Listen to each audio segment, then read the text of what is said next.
ତ ଆଜି ଆମେ ଦେଖିବା ଗଣିତର ଆଦର୍ଶ ପ୍ରଶ୍ନପତ୍ର ପ୍ରାକ୍ଟିସ୍ ସେଟ୍ 2। ତ ଏଇଟା ହେଉଛି ପ୍ରଥମ ପ୍ରଶ୍ନ। ହଁ, ଆଉ ଯେଉଁମାନେ ପ୍ରାକ୍ଟିସ୍ ସେଟ୍ 1 ଦେଖିନାହାନ୍ତି ଚ୍ୟାନେଲକୁ ଯାଇକି ଏ ପୂର୍ବ ଭିଡ଼ିଓଟା ଦେଖିନେବେ। ପୁରା ମୁଁ ବେସିକ୍ ଲେଭେଲରୁ ଆରମ୍ଭ କରିକି ହାୟର ଲେଭେଲ ପର୍ଯ୍ୟନ୍ତ ସବୁ ପ୍ରକାର ପ୍ରଶ୍ନ ଉତ୍ତର ଏଥିରେ ସମାଧାନ କରିବେ। ଆଉ ସେଇଟା ବି ପୂର୍ବ ବର୍ଷ ମାନଙ୍କରେ ଆସିଥିବା ପ୍ରଶ୍ନ ଉତ୍ତର ଭଳି। ତ ପ୍ରଥମେ ଦେଖିବା କ୍ୱେଶ୍ଚିନ୍ ନମ୍ବର 1। କ୍ୱେଶ୍ଚିନ୍ ନମ୍ବର 1 ଏଇଟା କି 2004 ମସିହାରେ ଦିନ ସଂଖ୍ୟା କେତେ ପଚାରିଛି। ପ୍ରଥମେ କ'ଣ 2004ଟା କ'ଣ ଗୋଟେ ଅଧିବର୍ଷ ହବ। ଆଉ ଅଧିବର୍ଷ ହବ କି ନାହିଁ କେମିତି ଜାଣିବା? ସେହି ମସିହାଟାକୁ 4ରେ ହରିଦେବା। 4ରେ ହରିବ, ନହେଲେ ଦେଖିବା ସେ ମସିହାଟା 4 ଦ୍ୱାରା ବିଭାଜ୍ୟ କି ନାହିଁ। ତ ଏଠି ଲେଖିଲି 2004 2004 ଦ୍ୱାରା ବିଭାଜ୍ୟ କି ନାହିଁ କେମିତି ଜାଣିବା? ତାର ଏକକ ଦଶକ ସ୍ଥାନରେ ଥିବା ଅଙ୍କମାନଙ୍କୁ ନେଇ ଗଠିତ ସଂଖ୍ୟାଟି ଯଦି 4 ଦ୍ୱାରା ବିଭାଜ୍ୟ ହୁଏ ତେବେ ପୁରା ସଂଖ୍ୟାଟା 4 ଦ୍ୱାରା ବିଭାଜ୍ୟ ହେବ। ତ ଏଠି ଏକକ ଦଶକ ସ୍ଥାନର ଅଙ୍କମାନଙ୍କୁ ନେଇ ସଂଖ୍ୟାଟା ହେଉଛି 4। ତ 4ଟା କ'ଣ 4 ଦ୍ୱାରା ବିଭାଜ୍ୟ, ତ 2004 ବି 4 ଦ୍ୱାରା ବିଭାଜ୍ୟ। ତେଣୁ ଏଇଟା ଗୋଟେ କ'ଣ ହେଲା? ଏଇଟା ହେଲା ଗୋଟେ ଅଧିବର୍ଷ। ଏଇଟା ହେଲା ଅଧିବର୍ଷ, ଯୋଉଟାକୁ କହନ୍ତି ଇଂଲିଶରେ ଲିପ୍ ଇୟର।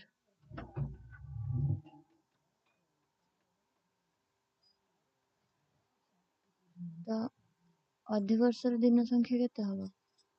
ଗୋଟେ ଅଧିବର୍ଷର ଦିନ ସଂଖ୍ୟା ହବ 366 ଦିନ। ସେମିତି ଚେକ୍ କରିବ 2023ଟା ଗୋଟେ ଅଧିବର୍ଷ କି ନାହିଁ। ଯଦି ନ ହେଇଥିବ ତେବେ ଦିନ ସଂଖ୍ୟା କେତେ ହବ? 365 ଦିନ। ତ ଏଇଭଳିଆ। ଏବେ ଯିବା ସେକେଣ୍ଡ କ୍ୱେଶ୍ଚିନ୍। ସେକେଣ୍ଡ କ୍ୱେଶ୍ଚିନ୍ କ'ଣ? ଏଇଟା ଗୋଟେ ସମକୋଣୀ ତ୍ରିଭୁଜ। ତ ସମକୋଣୀ ତ୍ରିଭୁଜର କ'ଣ ଗୋଟେ କ'ଣ ସମକୋଣ ଅଛି। ତ ସମକୋଣ ସଂଖ୍ୟା କେତେ ଏଠି? 1। ସୂକ୍ଷ୍ମ କୋଣ, ତ ଏଇ ଦୁଇଟି ଲାଗୁଛି କେତେ 90 ଡିଗ୍ରୀରୁ କମ୍ ହେଇଥିବ। ତେଣୁ ଏଇ ଦୁଇଟି କ'ଣ ସୂକ୍ଷ୍ମ କୋଣ। ତ ଗୋଟେ ସମକୋଣ, ଦୁଇଟି ସୂକ୍ଷ୍ମ କୋଣ। ସ୍ଥୂଳ କୋଣ ନାହିଁ ଜମାରୁ, ତ ସ୍ଥୂଳ କୋଣ ସଂଖ୍ୟା 0। ସେମିତି ଏଇଟା ରହିଲା ତମ ପାଇଁ ସ୍ଥୂଳକୋଣୀ ତ୍ରିଭୁଜ ଗୋଟେ, ଏଇଟା ସୂକ୍ଷ୍ମକୋଣୀ ତ୍ରିଭୁଜ। ଏଥିରେ କେତୋଟି କୋଣ, କୋଉ ପ୍ରକାର କୋଣ କେତେଟା ଅଛି ଏଇଟା ତମେ କରିବ। ତ ନେକ୍ସଟ ପ୍ରଶ୍ନ ହେଉଛି କ୍ୱେଶ୍ଚିନ୍ ନମ୍ବର 3। ପଚାରିଛି କ'ଣ? ପ୍ରତିସମ ଅକ୍ଷ। ପ୍ରତିସମ ଅକ୍ଷ କ'ଣ? ମନେକର ଲେଟର ଏ କୁ ଆମେ ଏଠି ଲେଖିବା। ଲେଟର ଏ କୁ ଲେଖିଲେ ଏକୁ କ'ଣ ଆମେ ମଝିରୁ ଅଧା ଅଧା କରିକି ତାକୁ ଭାଗ କରିପାରିବା। ଅଧା ଏପଟେ ଅଧା କଲେ କ'ଣ ଏଇ ଅଧାଟା ଆର ଉପର ଅଧାରେ ପଡ଼ିବ। ତେଣୁ ୟାର ପ୍ରତିସମ ଅକ୍ଷ କେତେଟା? ଗୋଟେ। ଯଦି ଥାନ୍ତା ଲେଟର ବି, ଲେଟର ବି ରେ ତାର ପ୍ରତିସମ ଅକ୍ଷ କେତେ ହବ? ଲେଟର ବି କୁ ଯଦି ଆମେ ଏଇଠୁ କିନା ତାକୁ ଅଧା ଅଧା କରିପାରିବା, ପୁରା ଅଧା ଅଧା ହବ। ତ ୟାର ବି ପ୍ରତିସମ ଅକ୍ଷ କେତେଟା? ଗୋଟେ। ମନେକର ଅଛି ଆର୍। ରେ କ'ଣ କିଛି ପ୍ରତିସମ ଅକ୍ଷ ହବ କି? ହବନି। ତେଣୁ ୟାର ପ୍ରତିସମ ଅକ୍ଷ 0। ସେମିତି ଆଉ ବାକି ତମ ପାଇଁ ରହିଲା ତାର କେତୋଟି ପ୍ରତିସମ ଅକ୍ଷ, ଏଟା ତମେ ବାହାର କରିବ। ଏବେ ଆସିଲା କ୍ୱେଶ୍ଚିନ୍ ନମ୍ବର 4।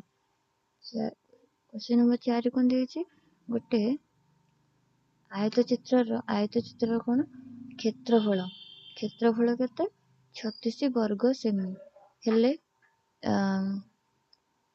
ଆୟତକ୍ଷେତ୍ରର କ୍ଷେତ୍ରଫଳ 36, ଆଉ ୟାର ଦୈର୍ଘ୍ୟ କେତେ? ଦୈର୍ଘ୍ୟ ହେଉଛି 9 ସେଣ୍ଟିମିଟର। ତେବେ ଆମକୁ ପ୍ରସ୍ଥ ବାହାର କରିବାର ଅଛି। ପ୍ରସ୍ଥ ବାହାର କରିବା ପାଇଁ କ'ଣ କରିବା? କ୍ଷେତ୍ରଫଳ ହରଣ ଦୈର୍ଘ୍ୟ। ଆମେ ଜାଣିଛେ କ'ଣ କ୍ଷେତ୍ରଫଳର ସୂତ୍ର ଦୈର୍ଘ୍ୟ ଗୁଣନ ପ୍ରସ୍ଥ। ପ୍ରସ୍ଥ ବାହାର କରିବାକୁ ହେଲେ କ୍ଷେତ୍ରଫଳରୁ ଦୈର୍ଘ୍ୟଟା ହରିଦେବା। ତ 36 ହରଣ କେତେ? 9। 36 ହରଣ 9 କେତେ? ଆନ୍ସର ହବ 9 × 36। ଉତ୍ତର ହବ 4। ତ ପ୍ରସ୍ଥ ହେଲା କେତେ? 4। ପ୍ରସ୍ଥ ଯଦି ଦୈର୍ଘ୍ୟ ଏଠି 9 ଦେଇଥିଲା, ପ୍ରସ୍ଥ ଏଠି 4 सेंटीमीटर। तो यार परिसीमा कौन हम जानचे दैर्घ्य युक्त प्रस्तर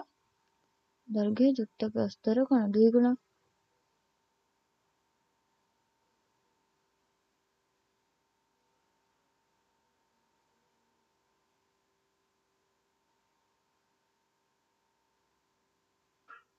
दैर्घ्ययुक्त प्रस्तर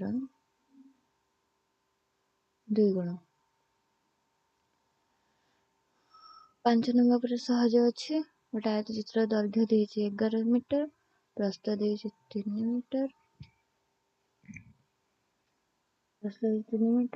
यार परिसीमार सूत्र जान यहाँ ये सूत्र पकईकि तुम तार परिसीमा काढ़ एबे अच्छे। अच्छा आयत क्षेत्र 6 क्वेश्चन नंबर 6 हूँ तार परिसीमा दे देती केते 42 सेंटीमीटर और यार दैर्घ्य केते 16 हेले प्रस्थ केते मु जानी परिसीमार सूत्र हूँ ये गोटिक। तो ये परिसीमा सूत्र रे दैर्घ्य जगह केते पकेबी 16 दैर्घ्य जगह पकेबी 16 प्रस्थ जगह केते पकेबी प्रस्थ जगह पकेबी खाली प्रस्थ लिखि दउछि हमको प्रस्थ ही बाहर कर अच्छे। तो दैर्घ्य प्रस्तर 2 गुण गुणन 2 समान केते समान होची केते 42 ना हाँ सॉरी 42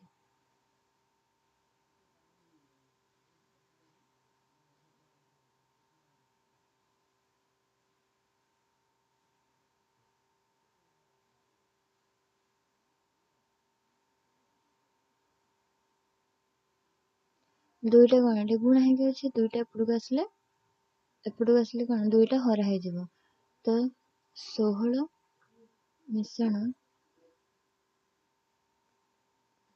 मिश्रण प्रस्थ केते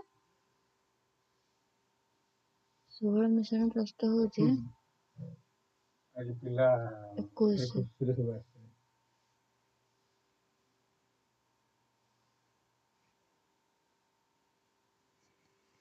तो ये 16 सहित प्रस्थ मिसले केते 21 तो 16 रे प्रस्थ मिसले 21 प्रस्थ केते 16 रु 21 रु 16 फेड़ा हबो फेड़ा हेले उत्तर हबो 5 सेंटीमीटर 5 सेंटीमीटर। तो यहाँ 7 नंबर क्षेत्रफल देछि 100 वर्ग सेंटीमीटर और तार प्रस्थ देछि 4 सेंटीमीटर तार दैर्घ्य केते आयत क्षेत्रफल दैर्घ्य गुणन प्रस्थ समान 100 तो दैर्घ्य होछि दैर्घ्य समान 100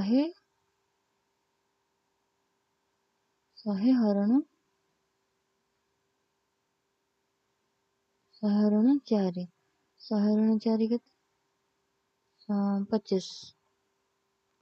25 वर्ग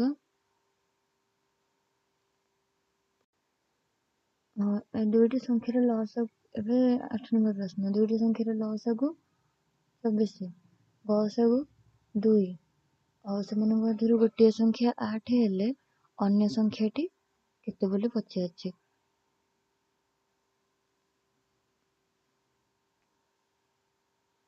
तो ये सूत्रटा जानछ कि नहीं लसागु दुईटी संख्यार लसागु गुणन गसागु समान केते से संख्या दुईटर गुणफल सहित समान। तो ये लसागु केते लसागु होचे 24 गसागु केते गसागु होचे 2 तो गसागु 2 प्रथम संख्या केते देछि प्रथम संख्या देछि 8 गोटे संख्या अन्य संख्याटी हमको बाहर करार अच्छे। तो अन्य संख्याटी मन कर एक्स तो यहाँ कौन 8टा एपटे गुणा होगी अच्छे 8टा एपटू आसले हरा हो तो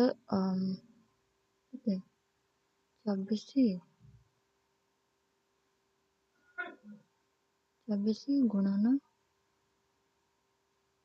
2 बाई 8 এটা सॉल्व करदेले बाहर जो द्वितीय संख्या 8 की 8 8 3 की 24 ତ 3 ଦୁ ତ ଏଠି 3 ଦୁଗୁଣେ କେତେ 6। ତ ଆଜି ପାଇଁ ଏତିକି।